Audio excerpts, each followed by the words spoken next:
Alright, Black Clover episode 81. I do a review every week, so make sure to subscribe. I really love this episode, mainly because we learn who Xerx is and his motives for everything. So we learn that his real name is Zora, and that his father was the first peasant magic knight. So his father held up all the real ideals of a magic knight. He was virtuous, he saved civilians, but because he was a peasant, all the other magic knights didn't like him. They actually killed him on the battlefield. His own teammates did this to him, and Zora hears that, and I can't even imagine how that would feel. So we can assume that Zora has spent his entire life building up to get revenge, because we see him fight magic knights, and he just completely crushes them. He is so much stronger than all of them, and he uses trap magic. When he fights the vice captain of the Purple Orcas, he completely crushes them. So Zora is really strong, and you only get that strong by training. So he is determined, he is focused, and he is really centered his whole life around this. So that's the first thing I like about Zora, his discipline, his focus, his intent. And he's kind of like a vigilante, because when it shows all the people he's fought, they're all people that were abusing their power and were corrupt. He doesn't go and attack just a random magic knight. It's all people that are abusing their power and not upholding the ideals of being a magic knight. And there's also a bit of dramatic irony going on in this episode.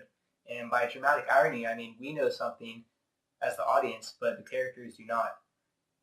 And it's funny because he's all about the ideals of the Magic Knight, and he's paired with Asta, who really exemplifies what it is to be a Magic Knight. Asta has all of the ideals, and he really believes in the Magic Knights and their virtue. So he's the perfect person to pair Zora and change his view set on Magic Knights as a whole institution. And Zora is really similar to Hero Killer Stain from Boku no Hero. They both see the ideals of what a hero or a magic knight should be, and they see that it's not upheld at all. And they both lash out against the system being corrupt.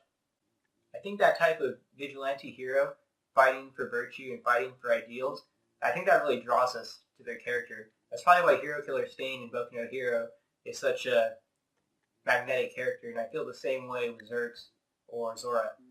Finally, I think the last scene of this Black Clover episode was easily the best. I think I watched it probably 10 times.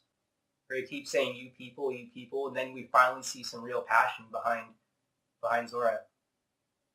He's always been calm and everything, and now we see his eyes open, his pupils get really small, he's screaming.